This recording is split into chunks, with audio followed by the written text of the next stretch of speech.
juntando as dores e todos os seus temores. Que alegria, público sorria. Nossa próxima atração é o Coringa. Eu sou um agente do caos, é o que acontece quando você cresce entre bêbados e meretrizes. Gosto de fazer o mal, eu tô sempre sorrindo, quer saber como ganhei minhas cicatrizes?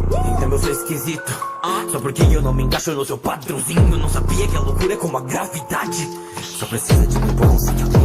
Matando e rindo, sério eu nem ligo. Enquanto for divertido pra mim, eu sou maníaco, dou um sorriso, porque no mundo só o caos não tem fim. Vocês me olham e me julgam como se no fundo vocês também não fossem assim. Eu pensava que as minhas piadas eram ruins. Tão insano que eu tenho hora vi piada. Mais louco que o mundo, mais louco que o Batman. É que a minha mente é uma loucura, como um belo passeio no inferno. Eu só tenho uma pergunta: por que está tão sério? Sou só eu? Ou o mundo tá ficando mais louco? Quem mais percebeu? Decidiu-me tudo botar fogo.